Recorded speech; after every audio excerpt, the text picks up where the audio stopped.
चलिए, तो first 5 lectures के मैंने आपके नोट्स बना लिए हैं ना, और नोट्स काफी अच्छे बनाए हैं। देखो, इस तरह से बिल्कुल अट्रैक्टिव से नोट्स बने हैं, तुमको दिख नहीं रहे होंगे, ठीक है। अट्रैक्टिव से नोट्स बने हैं, जो कि इसके अंदर सारी स्टोरीज मैंने इंक्लूड कर दी है, राइट। और कुछ नई स्टोरीज भी अपन ने इसके अंदर बनाई है, राइट, याद करने के लिए। तो अभी आपका ओरल टेस्ट है, तो मैं सभी बच्चों से कुछ कुछ क्वेश्चन पूछूंगा, इसमें से ही देखकर, नोट्स में से देखकर आपको आंसर करना है, ठीक है। तो सबसे पहले क्वेश्चन केतन से। केतन, पुर्तगाल के किंग का नाम बताओ जिसने वास्को डिगामा को भेजा था, और उसके बारे में कुछ बताओ। सर उसका नाम प्रिंस हेनरी था, और उसको नेविगेटर भी बोला जाता था क्योंकि उसको मतलब सरकमवेंट करने का काफी शौक था, एक्सप्लोर करने का। कोई भी बच्चा अपनी किताबें खोल के नहीं देखेगा, सब अपनी किताबें साइड में रख दो सबसे पहले तो। सब बच्चे अपनी किताबें साइड में रख दो, जो मन में आ रहा है वो बोलो बस, ठीक है। हाँ, यस केतन, कंटिन्यू। तो उसने सर वास्को डिगामा को भेजा था ईस्ट में एक्सप्लोर करने के लिए। हम्म। बस सर इतना ही है। ठीक है। तुषार अपन को बताएगा कि एक सीरीज बताओ कैसे अराइवल ऑफ यूरोपियंस हुआ। Sir, arrival of Europeans started with Portuguese, hmm. then Dutch, hmm. then English, then Danes, then French. Danes की पहली फैक्ट्री का नाम क्या है? डेन्स पहले आते सर बार में गए थे, ट्रैंक्यूबार में पहली फैक्ट्री लगी थी सर उनकी। Very good. और डच की? डच की मौसी सर पटना में रहती है, मसौलीपट्टनम में लगी थी। Very good, very good. British and French की सूरत। और सूरत। पोर्तुगीज का कैसे याद करा था? पोर्टुगीज फोर्ट पे रह के काले हो गए थे तो कैलीकट में लगी थी। वेरी गुड, ठीक है। चलो, अब मुझको बताइएगा कोई, मोनिका बताए। मोनिका, पेड्रो एल्वा कैब्रल, ये कौन थे? सर वास्को डिगामा जब आया हुआ था तो उसको वो बहुत अच्छे सामान नहीं लेकर आया, तो वो फेल हो गया था। Then after King Manuel one ने ये पेड्रो को भेजा हुआ था कि आप जाओ, हम्म। फिर अपना एक्सपेंशन करो। ठीक है। क्या हुआ था अंजलि पेड्रो के साथ, अंजलि शर्मा? सर पेड्रो ने फैक्ट्री लगाई थी कैलीकट में, पर अरब्स ने अटैक कर दिया था उसकी फैक्ट्री पर, जिस वजह से फिर उसने मतलब उन पे री अटैक किया था और कंसेशंस मांगे थे। ठीक है, मतलब उसको बुरी तरह से पीट दिया, है ना। देखो, अरब्स ने पीट दिया था उसको कैलीकट के ऊपर, ठीक है। फिर वास्को डिगामा गया था, बोला कि मैं बदला लेने जाता हूँ, ठीक है, राइट। तो फिर वास्को डिगामा गया था, और वास्को डिगामा ने फिर जो भी रास्ते में आ रहा है ना, उसको मारता हुआ जा रहा है वास्को डिगामा, ठीक है। कलिकट के राजा से वास्को डिगामा ने क्या कहा था? या तो हाथ मिला लो, या फिर मार दूंगा तुमको भी, बहुत गुस्से में था, है ना। तो इसमें मैंने लिख रखा है, गामा नाम सुनकर फ्लावर समझे क्या फायर है मैं, राइट। तो वास्को डिगामा को अपन को ऐसा लगता है कि भाई ये तो कुछ भी नहीं था, ट्रेडर ही था, इसने बहुत तगड़ा फाइट करके मरा, ठीक है। चलो, वास्को डिगामा के बारे में हम सुनते हैं मनिंजा से।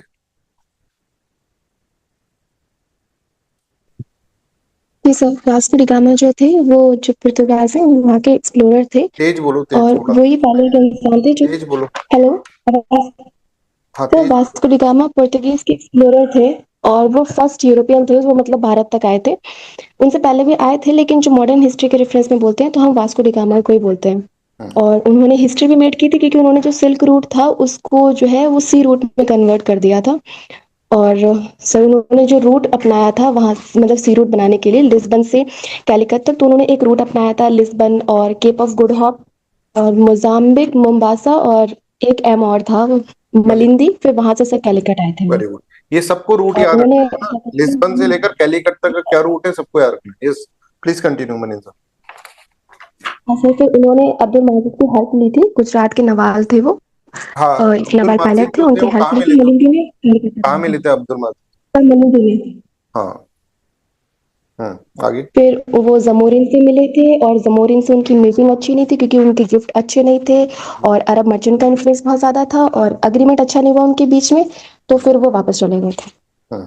उनको लगा भाई मैं तो चलता हूँ, यहाँ पे मेरा स्कोप नहीं है, राइट। क्योंकि भाई वो जमोरियन का किंग जो था ना, वो नाराज हो गया था। फिर इसके बाद वापस कब आए, बताओ मनिंदर जी। फिर इसके बाद जब वो पेड्रो पे अटैक हुआ था ना, तो जब उन सब लोगों को मार दिया था, तो फिर सेकंड एक्सपीडिशन में आए थे ये वापस। फिर इन्होंने जो फैक्ट्री वगैरह बनाई थी, फिर फिर उसके इन्होंने बाद वहां पर भी मोजाम्बिक में भी फैक्ट्री बनाई थी। फिर उसके बाद फिर लास्ट में जब उनकी डेथ हुई थी उसी साल ही आए थे 1524 में, फिर तभी आए थे, तभी कैलिकट में उनकी डेथ हो गई थी, फिर डिजीज हो गई थी, फिर मर गए थे। ठीक है। तो भाई ये सबको समझ में आ गया, तो यहाँ तक अपन इसके अंदर पढ़ लें। अब अल्मेडा के बारे में बताए। अब ये सब है ना, मैंने बहुत कहानी की फॉर्म में लिखा है मैंने इसके अंदर, है ना। वास्को डिगामा बोल रहा है मैं जाता हूँ, बदला लूंगा, जो मिला सबको काट दूंगा, कलिकट के राजा या तो मेरे से हाथ मिला ले या तुझे भी मार दूंगा। 20 साल बाद फिर वापस आया वायसराय बन के, राइट। अच्छा, इस तरह से है ना, इन नोट्स को आपको इसमें पढ़ना है। अब जो होगा आपका ये फाइनल नोट्स है। इतनी बार रिवीजन कर लिया, इतनी बार टेस्ट दे दिया, अब ये फाइनल नोट्स आपको इस तरह से रिवाइज करने हैं। चलो भाई, अल्मेडा के बारे में कौन बताएगा? Monika. Sir Almeida Francisco de Almeida जो पहला गवर्नर था वो आया था, और इनको 3-3 साल के लिए भेजा जा रहा था। तो ये 1500 के आसपास, आई थिंक 1500 में आए थे ये, 1505 में भी।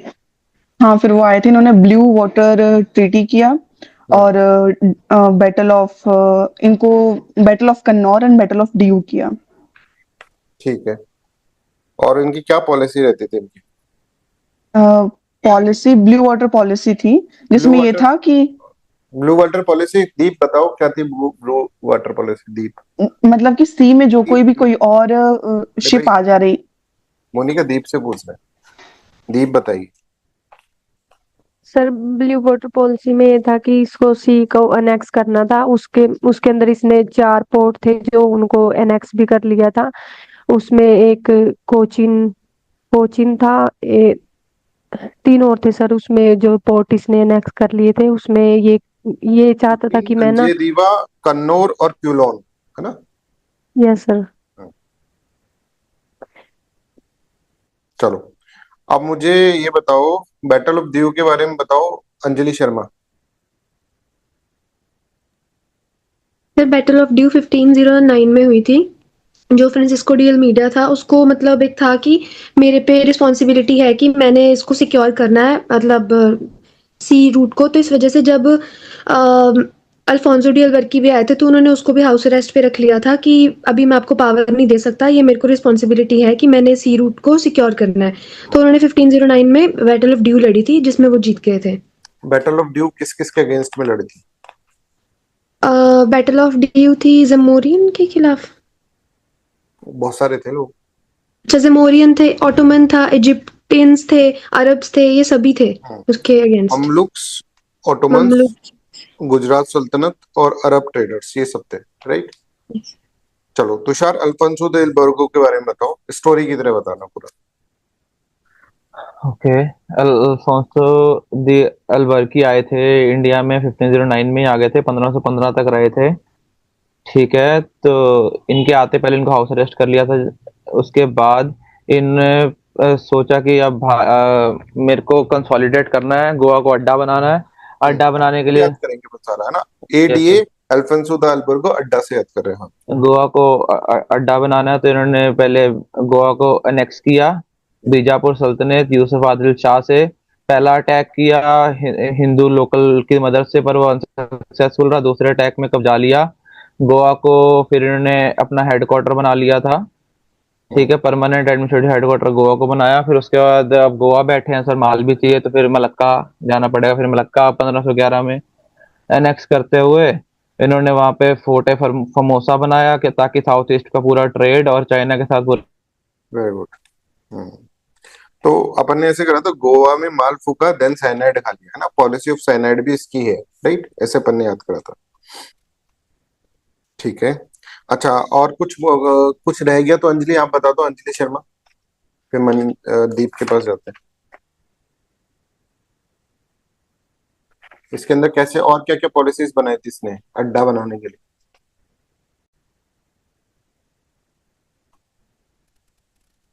Am I audible, guys?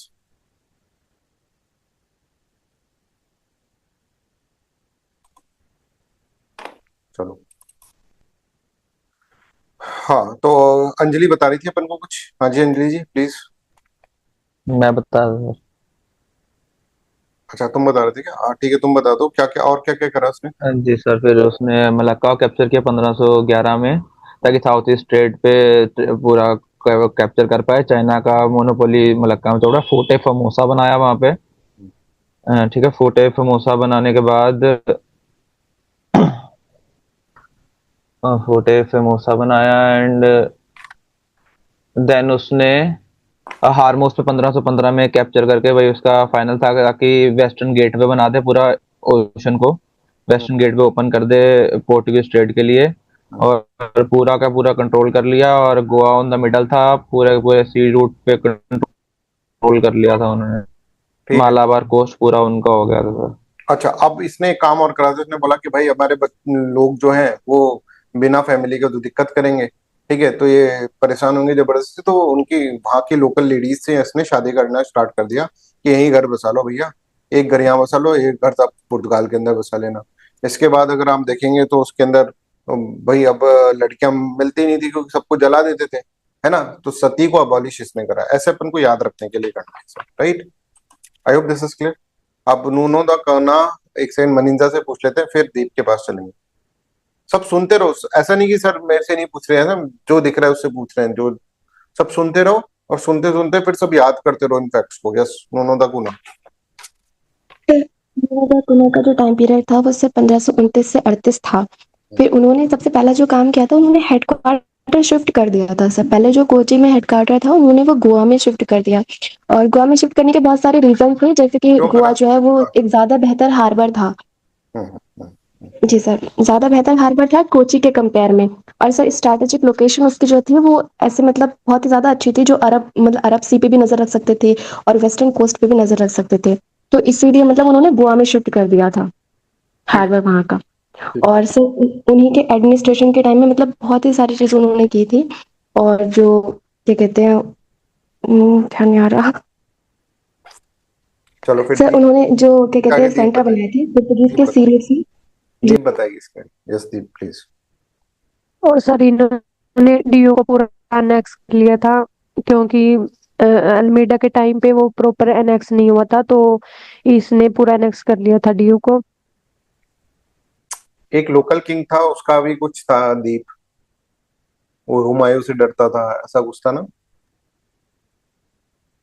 Yes sir, उसका नाम था बहादुर शाह। बहादुर शाह था सर, उसको सीट पे बुलाया था और फिर वहां पे उसको मार दिया था। ठीक है, और पहले उससे पहले क्या करा था? उससे पहले वो हुमायूं से डरता था बहादुर शाह। अच्छा ये बताओगे, अंजलि बताइए ये सब, अंजलि क्या था ये पूरा बताओ।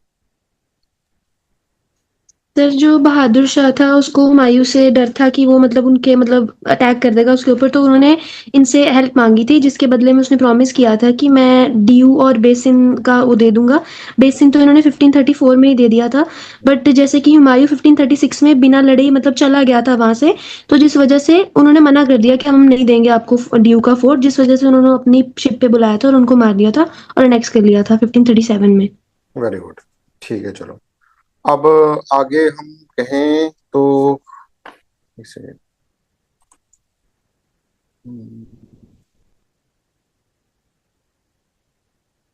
एक सेकेंड, चलिए। अब आप ये देखें कि पुर्तगीज के क्या क्या फैक्ट थे, मतलब कुछ फैक्ट थे कि पुर्तगीज जैसे रिलीजियस की तरफ इनटॉलरेंट थे, राइट, और अगेंस्ट मुस्लिम थे। पहले वो पुर्तगीज मुस्लिम्स के अगेंस्ट थे, अरब ट्रेडर्स के अगेंस्ट में, फिर वो धीरे धीरे हिंदूज के अगेंस्ट में वो हो गए। उनका रिलीजन से ज्यादा इम्पैक्ट था ना पुर्तगीज वाले, जैसे कि भाई रिलीजन ज्यादा, हम रिलीजन रिलीजन करते थे, तो उसके कारण उनका है ना ट्रेड के ऊपर थोड़ा ध्यान कम हो गया। तो ये इसके अंदर था। इसके साथ साथ अगर आप देखेंगे तो ब्रिटिश वाले भी आ गए थे, और ब्रिटिशर्स को ऐसे बोलते थे कि भाई ये तो चोट्टे हैं, ठीक है, ऐसे इनको उनका नाम बदनाम कर रखा था कि यूरोप के अंदर तो इनको चोर बोलते हैं साहब, डिसऑनेस्ट ट्रेडर्स हैं। और डच भी आ गए थे, फिर डच भी आ गया और ब्रिटेन भी आ गया, तो बहुत ज्यादा कंपटीशन हो गया था, और डच ने ना पूरा स्पाइस ट्रेड को कंट्रोल कर लिया था। प्लस डिस्कवरी ऑफ ब्राजील भी हो गई थी, तो ये ब्राजील की तरफ भी शिफ्ट हो गए थे, ये इनके रीजंस थे।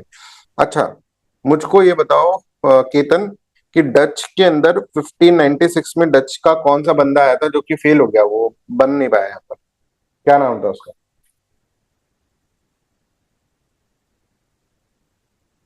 क्या क्वेश्चन था सर? 1596 के अंदर डच में सबसे पहले एक कैप्टन आए थे, उनका नाम बताओ। जब तक डच ईस्ट इंडिया कंपनी बनी भी नहीं थी, फिर एक कैप्टन आए थे सरकार की तरफ से, कौन थे वो?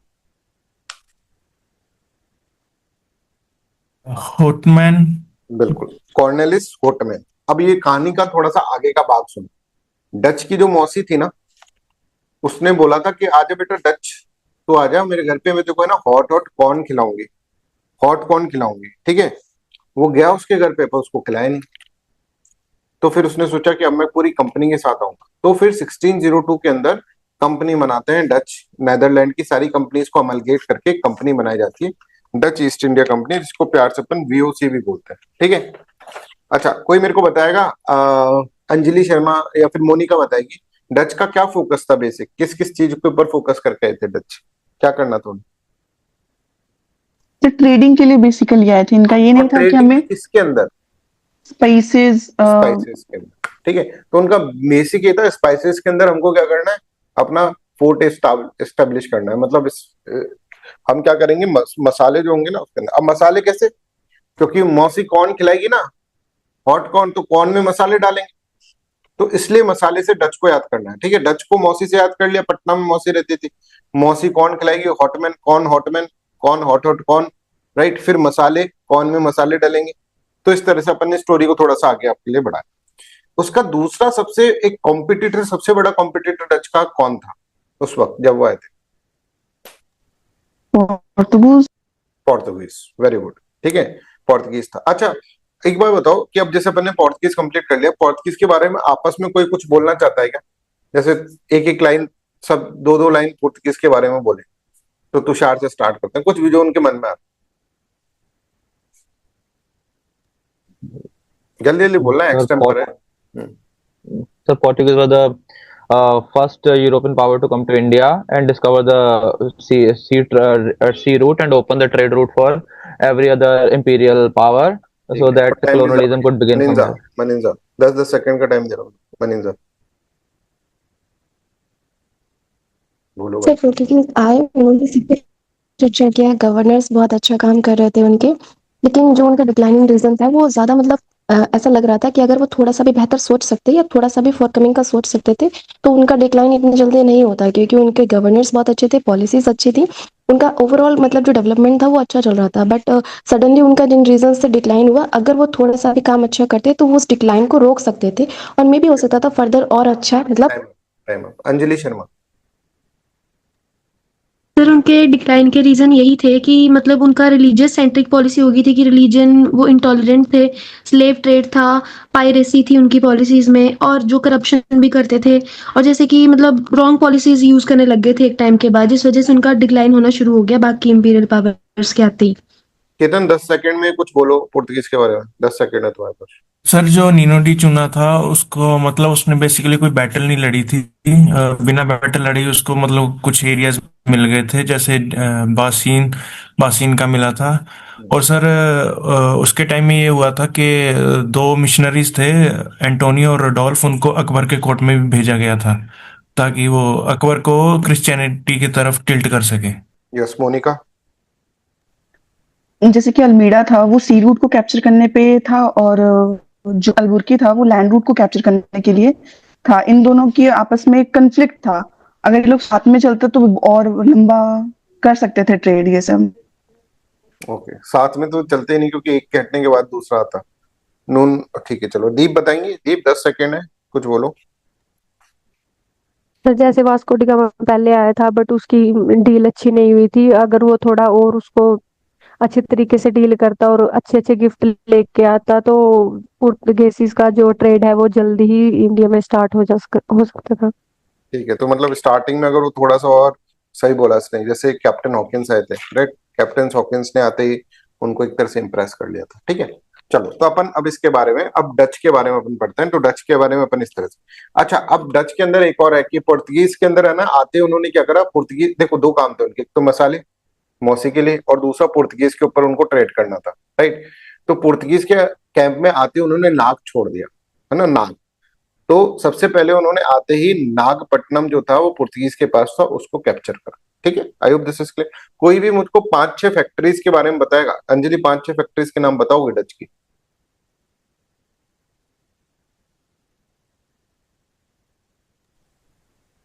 सर एक तो सूरत, सॉरी, डच ने तो पहले सबसे पहले मसौलीपट्टनम में करी थी, इन्होंने शायद बालासोर में भी बनाई थी फैक्ट्री अपनी। बालासोर, यस। बालासोर, और कासिम बाजार में भी बनाई थी शायद सर। कासिम बाजार में बनाई है ना। कोई ऐसा बंदा है जिसने याद हुगली कर में ली भी सारी? एनीबडी इन द क्लास जिसने सारी याद कर ली? सर मैंने ट्रिक वैसे से याद कर करी हुई रखी। है। दीप बताओ। मैं सिक्वेंशली बोल सकती हूँ। मनिंजा बताओ। सर, सूरत बिमली और कराईचिन, वारंगल कासिम, बालस पटना और नागनम कोचिन। ठीक है, तो इसने भी कोई ट्रिक से कर लिए। चलो ऐसे ट्रिक खुद भी बना लो थोड़ी बहुत, है ना, याद करने की। अच्छा, ऐसा आ जाता है, which of the following are the bat, मतलब ये following are the factories of the Dutch, इस तरह से पूछ लेते हैं। यस दीप, कुछ बोलना चाह रहे हो? इसमें सर जो 3 नाम है उसमें तो पटना ही आता है, तो उसमें वो इजीली हम डिफाइन कर सकते हैं। और दो जो है उसमें वो बीसेस होती है, जो कासिम बाजार है वो थोड़ा अलग है इसमें बस। हम्म, कोचिन, पटना, नागपट्टनम। ठीक है, तो सूरत, बेमलीपट्टनम। चलो ठीक है, मनीषा ने बताई दी। अब बैटल ऑफ कोलाचल के बारे में कौन बताए? मैं बताऊं? हाँ बताओ। सर बैटल ऑफ कोलाचल हुई थी 1741 में। हम्म। First major battle, which was won by an Indian king against the European powers. Hmm. It was won by Martand Varma of Travancore. Hmm. And reasons ये थे कि अब डच को तो एस्टेब्लिश करना था, पूरा अपना स्पाइस मोनोपोली पूरी पूरी एस्टेब्लिश करनी थी साउथ में, हाँ। साउथ में एस्टेब्लिश करने पर मार्तंड वर्मा ने स्मॉल चीफ्टेन्स पे कब्जा करना शुरू कर दिया था। हम्म। टू एस्टेब्लिश टू उनको था कि पूरे के पूरे सबको निकाल देना है, हमें कोई आउटसाइडर नहीं चाहिए साउथ की पॉलिटिक्स में। हम्म। तो उन्होंने इनको रोकने के लिए मतलब पहले तो इन्होंने डच ने अटैक किया था मार्तंड वर्मा पे। हम्म। ठीक है, तो मार्तंड वर्मा के बाद इंग्लिश वो थे आर्टिलरी थी। कोलाचल पे पहले अटैक किया, इंग्लिश आर्टिलरी थी, उन्होंने डिफेंड किया, तो कोलाचल नियर कन्याकुमारी वहीं पे फाइट हुई। तो उसके बाद बैटल ऑफ कोलाचल में इन्होंने इनको हरा दिया। फर्स्ट एवर डिफीट थी, जब पिछले बैटल में दो मिले तो इंडियन जीत गया था, मार्तंड वर्मा जीत गए थे इसमें। ठीक है, चलो। मार्तंड वर्मा, मतलब ये बैटल जो था ना, ऐसा था, इनकी बहुत बेइज्जती थी यूरोप के अंदर। बोला एक राजा से हार गए, इंडियन राजा से हार गए। और मार्तंड वर्मा बड़ा पावरफुल हो गया साउथ के अंदर। और जो इनके ड्रीम्स थे ना डच के, यार कि हम मार्तंड साउथ के अंदर पूरा कर लेंगे, वो इनके सारे ड्रीम्स सपने सपने ही रह गए। राइट, ऐसा अपन को इसके अंदर याद करना है। तो साउथ इंडिया के अंदर उनका सारा जो भी ख्वाब थे, ठीक है, जो हमने ख्वाब देखे साउथ इंडिया में, वो खत्म हो गए। तो एक और रह गया यहाँ पे, जो इनके कैप्टन थे डच के, चिनॉय, उनको बाद में उन्होंने बाद में पूरे उस पे मतलब उन्होंने भी एडमिनिस्ट्रेशन में हेल्प की थी मार्तंड वर्मा के। ठीक है, मेजर पॉलिटिकल फिगर रहे हैं। एक्चुअली क्या हो गया कि उनको हरा दिया। अब हरा दिया तो लेने जो थे, राइट, उनको बोला गया भाई अब क्या करें, तेरा क्या करें? तो उसने बोला साहब अपने पास रख लो काम करने के लिए। तो उसने मिलिट्री जनरल बना दिया उसको, ऐसा था। ठीक है भाई, ये अपन ने इसके अंदर समझ गए। अब देखो, अब हमको है ना ट्राइपार्टाइट स्ट्रगल के बारे में बताएगी मोनिका। हम्म।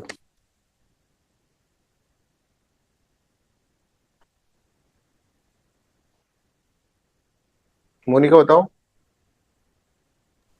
सर ये नहीं किया मैंने इस टाइम। चलो ठीक है। मनिंजा, ट्राइपार्टाइट स्ट्रगल। जी सर, ट्राइपार्टाइट सर पुर्तगाल और डच के बीच में हुआ था, और पुर्तगाल इंग्लिश और डच के बीच में हुआ था। ठीक। तो ये 3 स्ट्रगल्स हुए थे। ठीक है, तो बैटल। सर इंग्लिश और डच के बीच जो हुआ था। जी सर। बैटल, एक सेकंड। बैटल ऑफ बेदारा बताएंगे हमको केतन। बेदारा का मतलब, बेदारा बैटल को और किन किन बैटल्स के नाम से जाना जाता है, और उसमें क्या हुआ? Battle of बेदारा। सर इसका दूसरा नाम बैटल ऑफ हुगली भी बोला जाता है। ये अपने ब्रिटिश और डच के बीच में हुई थी, जिसमें डच हार गए थे। तो ब्रिटिश के साथ इन्होंने ट्रीटी साइन करी थी, जिसमें इन्होंने अपनी इंडिया की फैक्ट्रीज जो ब्रिटिश को बेच दी। और हम्म। ब्रिटिश ने अपना जो क्लेम था इंडोनेशिया वाली साइड से वो हटा लिया था। हम्म। तो डच ने ये बोला था कि वो अपना मतलब बेसिकली फोकस ट्रेड पे करेंगे, और वो भी स्पाइस में। ठीक है, अब देखो इसके अंदर इसके नाम है battle of Hooghly, battle of Chinsurah और बैटल ऑफ बिदारा। ठीक है, अब ये तब तक भूल जाओगे तुम। तो अपन ऐसे कैसे क्या, हुगली को अपन गुगली से याद करेंगे। तो इंग्लिश और डच के बीच में मैच हो रहा है, गुगली आई, गुगली उसके चिन पे लगी, चिन पे लगेगी तो दर्द हो जाएगा। ठीक है, तो चिन और दर्द ऐसे याद करना है अपन को। तो चिन से चिंसुरा आ जाएगा, और बिदारा ये हो जाएगा, और हुगली से बैटल ऑफ गुगली, राइट। अच्छा, कोई मेरे को बताएगा इस बैटल का क्या बैकग्राउंड था? अंजलि बताएंगी। अंजलि, क्या था, क्यों वो डच इससे घबरा गए थे इनसे? हाँ जी सर। जो बैटल ऑफ बेदारा थी वो क्योंकि इस टाइम पे मीर जाफर जो थे वो थे मतलब अपॉइंटेड एज अ बंगाल के वो गवर्नर। तो उनको दिक्कत होने लग गई थी क्योंकि जो मतलब इंग्लिश है वो बहुत सारे गिफ्ट्स वगैरह डिमांड करते थे बात बात पे। तो इन्होंने जो है डच के साथ हाथ मिला लिया था जाके कि आप मतलब हेल्प करो कि इनके साथ बैटल लड़ने में। तो डच और मीर जाफर अगेंस्ट इंग्लिश थे जिसमें जो है इंग्लिश जीत गए थे और जिस वजह से उनको। हाँ, प्लीज कंटिन्यू। हाँ, Audible. Yes sir. Yes sir. हाँ, तो सर प्लीज। जैसे मैं ये बता रही थी कि जैसे इस टाइम पे मीर जाफर अपॉइंटेड थे after battle of Plassey.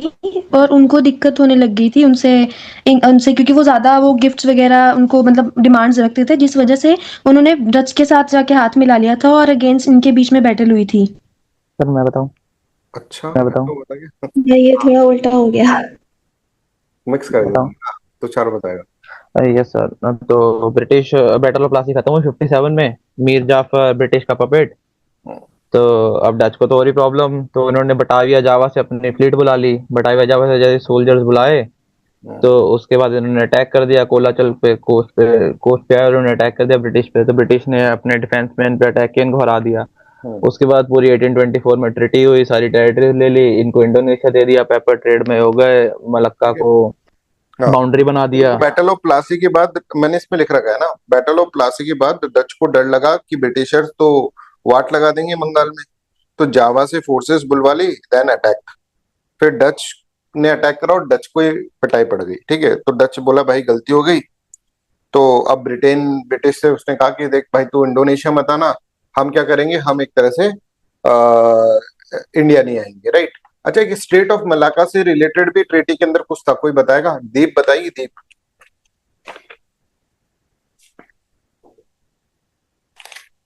State of Malacca, हाँ। No idea sir.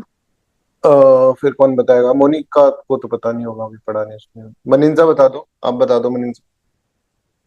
जी सर। सर वो स्ट्रेट में दो पार्ट्स बटे हुए थे ना, नॉर्थ वाला ब्रिटिशर्स का था, साउथ वाला डच का था।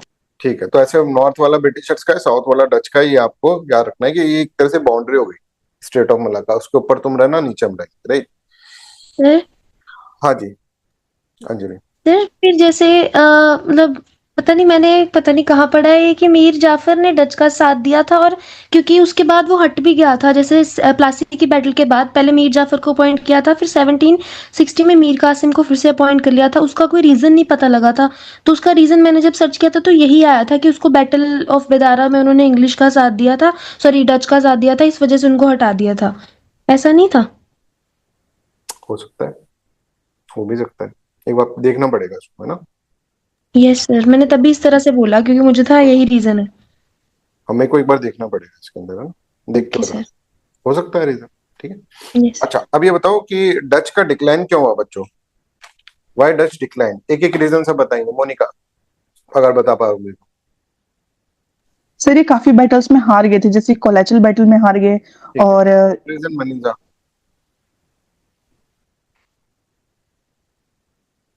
सर इंग्लिश के साथ में इनका कंपटीशन था ना, इस वजह से। तुषार। सर नेपोलियनिक वॉर, और नीदरलैंड उधर कब्जा लिया, इंग्लिश ने इधर कब्जा लिया। ठीक है, केतन। सर इनकी मोनोपोली खत्म हो गई थी ट्रेड में स्पाइस की। ठीक है, स्पाइस के लिए आए थे, स्पाइस में हो गए थे। और दीप? एक ये रीजन और था कि भाई इनका जो ये था अपना ये करप्शन बहुत ज्यादा हो गया था, करप्शन और फाइनेंशियल मिसमैनेजमेंट हो गया था इनकी कंपनीज के अंदर, है ना। अब चलो ब्रिटेन के बारे में समझते हैं। भाई साहब ये आए और 200 साल तक रुक गए, तो इनका अराइवल के बारे में बताओ, कैसी कंपनी बनी और क्या क्या चीज। यस, अंजलि शर्मा। से इनको 1600 एडी में चार्टर ग्रांट हुआ था। 15 इयर्स के लिए इनको पहले मोनोपोली दी गई थी ट्रेड करने की। इसको बाद में एक्सटेंड कर दिया गया था कि आप जैसे मर्जी ट्रेड करो। तो 1608 में विलियम हॉकिंस आए थे, उन्होंने सूरत की कोस्ट पर लैंड किया था, हेक्टर शिप में आए थे। और 1609 में जहांगीर की कोर्ट में जब वो गए थे, पर उस टाइम पोर्टुगीज का इन्फ्लुएंस काफ़ी था, तो उन्होंने 2 साल वहाँ पे रुके। मतलब जो जहांगीर था इनके साथ इनकी मतलब वो सेम थी, लिंग्विस्टिकली वो मतलब टर्किश बोलते थे दोनों जाने, तो वो सीख कनेक्ट के कर गए थे पाते वो थे। पहले से, है ना। उन्होंने ऐसे बोला था हाँ कि वास्को ड गामा वाली गलती मैं नहीं करूंगा, सीख साख के गए थे, अच्छे अच्छे गिफ्ट लेके गए थे। हाँ, आगे। Yes sir. तो उन्होंने इनसे इम्प्रेस होके इनको मनसबदार का 400 जात का रैंक भी दे दिया था, और इनको इंग्लिश खान नाम से बोलते थे। बोले कि और तुम तो हमारे 16 जैसे वो टर्किश लैंग्वेज बोल रहे हो, तो इंग्लिश खान इस तरह से नाम दे दिया। यस। सर, आगे। और फिर वो मतलब फिर पर उनको जैसे है, उनको कोई उन्होंने कंसेशन नहीं दिया कि जैसे ना कोई इनको मतलब कोई फैक्ट्री खोलने दी, क्योंकि उस टाइम पोर्टुगीज का इन्फ्लुएंस था। तो वो 1611 में वापस चले गए थे, कोई बिना किसी उसके मतलब ट्रेड के कंसेशन के। उसके बाद क्या हुआ था तुषार? कौन आया था? सर उसके बाद आया था थॉमस वेस्ट 1912, जब हुई थी बैटल ऑफ स्वाली अपनी शिप होलैंडर और रेड ड्रैगन पे। उसको जब उन्होंने पोर्टुगीज ने रोका पोर्ट पे, सवाली के पोर्ट पे रोक लिया, उसकी शिप पे अटैक कर दिया तो होलैंडर। और उसके बाद रेड ड्रैगन शिप थी, उसने हरा दिया पोर्टुगीज को। फर्स्ट बंदा था जिसने पोर्टुगीज को हरा के जहांगीर को पुश किया। तो उसको सूरत के जो नवाब थे, उसी ने उसको वहां पे फैक्ट्री लगाने की अलॉटमेंट दे दी थी। उसके बाद थॉमस रवा आए 1915 में। 1915 में वो आए तो वो जहांगीर के कोर्ट में एम्बेसडर थे। तो उसके बाद उन्होंने 1918 मतलब 1618 में मेजर सेटलमेंट्स ले ली, जैसे कि बारोच वगैरह सब पे कि यहाँ पे फैक्ट्री लगाएंगे, बारोच अहमदाबाद वगैरह ले आए थे जहांगीर से। तो देखो, इनका ना एक्चुअली क्या था कि ये जो आए थे जहांगीर, और जहांगीर के पास जब सबसे पहले ये आए थे हॉकिंस, तो पोर्टुगीज ने बड़ा अपोज करा था। अब जहांगीर को पसंद आ गए थे वो, राइट। यार ये हॉकिंस तो हमारा ही जैसा बंदा है ना, इंग्लिश। पर पुर्तगीज से वो उनको डर लगता था कि यार, उनको लगता था अभी पुर्तगीज के खिलाफ जाएंगे तो हमको मारेंगे। तो बड़ा दिल पे पत्थर रखकर उसने जहांगीर को मना करा कि यार, हम आपको प्रिविलेजेस नहीं दे सकते। पर फिर जहांगीर को भी उसने वेट करा, 1611 तक वेट करा, फिर उससे चला गया। अब उसकी यादों में जहांगीर रोते रहते थे, पर क्या करें। इतने में आया कैप्टन थॉमस बेस्ट, और थॉमस बेस्ट ने जब पुर्तगीज को हरा दिया, तो उनको एक नई वो मिली, यार ये तो बहुत ही बेस्ट आदमी है, राइट, है ना। और उसको एक एक सेंटेंस और बोल के चला गया वो कि आप तो डरपोक बादशाह हो, ठीक है। अब मतलब कैसे, एक तरह से वो आपस के अंदर इतने क्लोज थे कि लवर्स जैसे ही थे, राइट। खैर, है ना। तो उसको वो बहुत गंदा लगा। जब तो थॉमस बेस्ट ने उसको हराया, तो उसको लगा कि यार ये तो बहुत अच्छा काम हो गया, है ना। अभी मेरी एक मीटिंग है 12:30 बजे, राइट। तो मुझे वेबसाइट से रिलेटेड ही है, राइट। तो मुझे अभी यहाँ पर जाना पड़ेगा। आप लोग है ना, बाकी के 2 लेक्चर कंप्लीट हो गए आपके। 3, 4, 5 का मैं शाम को कभी बैठ जाऊंगा आपके साथ, तो अपन डिस्कस कर लेंगे, ठीक है। So that's all for today's class. जिसने बच्चों ने 3, 4, 5 और नहीं करे हैं लेक्चर, अभी कर लो। आपके उस टाइम में 3, 4, 5 का अपन बाद में करते हैं। ऐसे 1 घंटे में अपने देखो 5 लेक्चर हो गए, और फिर ये नोट्स भी बन गए। मैं नोट्स भी आपको भेज दूंगा, है ना। मैं सोच रहा हूँ अच्छे से स्कैन करा के भेज दूँ, है ना। तो नोट्स मैं आपको भेज दूंगा, डोंट वरी। सर वो बैटल ऑफ बेदारा का अंजलि का फैक्ट बिल्कुल सही है, अभी मैं चेक कर रहा था। ठीक है, और फैक्ट करेक्ट कर लेंगे सर हम। ठीक है, ठीक है। बैटल ऑफ बेदारा में ये भी हुआ है कि जब वो उसने उसका साथ दे दिया, है ना, अमीर जाफर ने साथ दे दिया था इसका, डच का। तो इस कारण से यस। उसको हटाया गया, राइट। तो ये आप यस लोग सर। एड ऑन कर देते हैं। ऐसे अपन क्या करने हैं, चलो अभी अपन करते हैं, देखते हैं कितने दिन तक। ऐसे मैं चाहता हूँ कि हर दिन अपन कुछ ना कुछ बैठ के डिस्कस कर लें, आपस में बातचीत कर लें। Discussion is very important. मैंने कुछ बोला, आपने कुछ बोला, आप देखो एक फैक्ट अपन को बदल गया, राइट, अलग। तो ऐसे करके डिस्कस करके ही हम बहुत अच्छी चीज कर सकते हैं।